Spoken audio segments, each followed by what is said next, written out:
देवळाली आमच्या संसारी नाका चौफुलीवर दररोज होणारी वाहतूक कोंडी तापदायक ठरत आहे. ही कोंडी फोडण्यासाठी प्रशासकीय अधिकाऱ्यांनी बोर्डाच्या पदाधिकाऱ्यांनी घटनास्थळावर धाव घेत अनधिकृत भाजी विक्रेते आणि हातकडी व्यावसायिक यांना हटवत वाहतूक सुरळीत करण्यास सुरुवात केली आहे.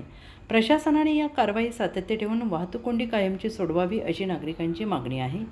लॅम्बरोडला संसरी नाका येथे असलेल्या चौफुलीवर दररोज मोठ्या प्रमाणात वाहतूक कोंडी होते आहे. या मार्गावरून सिन्नर, इगतपुरी आणि नाशिक तालुक्यातील 58 गावांची वाहतूक चालते. सध्या लग्नसराई सुरू असल्याने मोठ्या प्रमाणावर वाहनांची रेलचेल सुरू आहे. त्यातच चौफुलीवरून संसरी आणि पुढील गावांकडे जाणारी वाहने, कॉन्टोमेंटची घंटागाडी, सिटी लिंक बस ये जा करत असल्याने मोठ्या प्रमाणावर येथे वाहतूक कोंडी होते आहे. त्याचा फटका रुग्णांना बसतो आहे. रुग्णवाहिका या ठिकाणी अडकल्यास तिला बाहेर पडणे शक्य होत नाही. त्यामुळे रुग्णाचा जीव जाण्याची शक्यता नाकारता येत नाही. गेल्या 4 दिवसांपासून सुरू असलेल्या वाहतूक कोंडीबाबत जनतेकडून सातत्यानं आवाज उठवला जात असताना कॉन्टोमेंट बोर्डाचे सदस्य सचिन ठाकरे, अभियंता पियुष पाटील, अधिकारी विजय पाटील, भूमेश नेरकर, विजय साळवे, सामाजिक कार्यकर्ते सुरेश कदम, संदीप गोडसे, निलेश वंगाले, रतन पाळदे, भरत बलवानी, भरत वाघमारे आदींसह कॉन्टोमेंटचे कर्मचारी चौफुलीवर हजर झाले.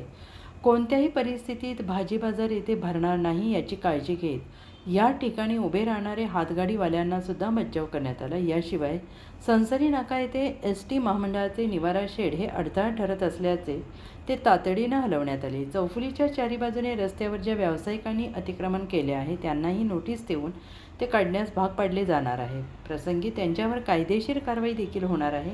रिक्षा चालकांसाठी विशिष्ट जागा दिली जाणार आहे, जेणेकरून कोणत्याही परिस्थितीत या ठिकाणी वाहतूक कोंडी होणार नाही याची काळजी कॉन्टोमेंट प्रशासनाकडून घेतली जाणार आहे.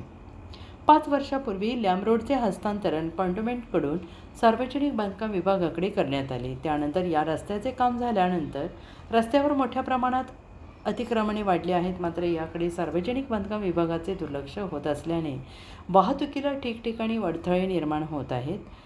आमदार सरोज अहिरे यांच्या माध्यमातून सिलेक्शन कॉर्नर ते नागझिरा नाला हा रस्ता मंजूर होऊन 1 वर्षाचा कालावधी उलटला आहे. मात्र अद्याप कामाला सुरुवात झालेली नाही. येथील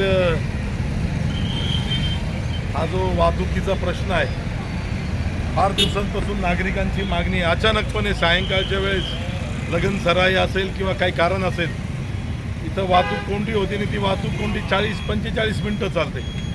खूप प्रकारचे उपाय करण्याचा प्रयत्न केलेला आहे. खरं तर हा रोड PWDच्या अखत्यारीत आहे आणि कुंभमेळ्याच्या निमित्तानं हा रस्त्याचं रुंदीकरण आणि कॉन्क्रिटीकरणचं काम मंजूर झालेलं आहे. ते तर लवकरच सुरू करण्यात येईल.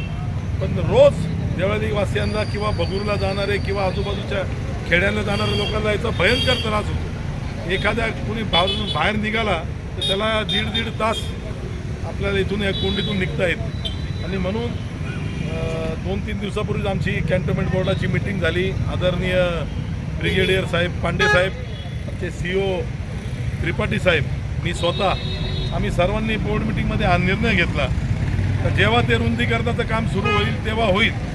पण आज हे जे काय अडथळे आहेत, एक जुना आपला एक बसस्टॉप आहे, अनेक लोकांनी आपले दुकानं हे बाहेर थाटलेले आहेत आणि त्यांनासुद्धा माझी कळकळीची विनंती आहे, ते सर्व देवळाली कॅम्पवासी आहे, का वाहतुकीला अडथळा निर्माण करून तुमचं व्यवसाय करणं हे बरोबर नाही.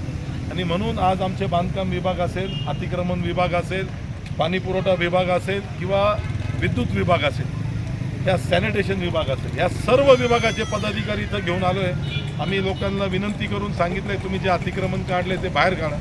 उद्या 2 दिवसामध्ये त्यांना नोटिसा पण आम्ही इश्यू करणार आहोत. आणि तरीही जर लोकांनी याला प्रतिसाद नाही दिला तर त्यांच्यावर थेट कारवाई केली जाईल.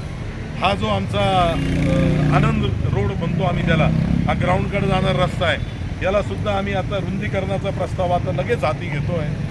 संसरीकडे जाणारा जो रस्ता आहे त्याला नाला आहे, त्या नाल्याचा सुद्धा थोडा भाग बंदिस्त करून पाईप टाकून तिथंसुद्धा आम्ही त्याला रुंदीकरण करण्याचा प्रयत्न, अशा सूचना आमच्या अधिकाऱ्यांना आम्ही आता इथं दिलेल्या आहेत. लवकरच त्याच्या कारवाई होईल. निश्चितच 15-50 मीटर चौबाजूला जर आपण याला रुंदीकरण करून दिलं तर डिवायडरसुद्धा छोटे मोठे आपल्याला टाकता येतील, अशी आमच्या अध्यक्ष ब्रिगेडियर पांडे साहेबांची सूचना आहे. त्या दृष्टीने पावलं उचलायला सुरुवात केलेली आहे. माझं आव्हान आहे तर ज्या लोकांनी अतिक्रमण केले, काही भाजीवाले इथं येऊन बसतात, काही गाडे लावतात, त्या सर्वांनी कारवाईचा बडगा होण्याच्या अगोदर आपली चूक सुधारून घ्यावे आणि जनतेला सहकार्य करावे.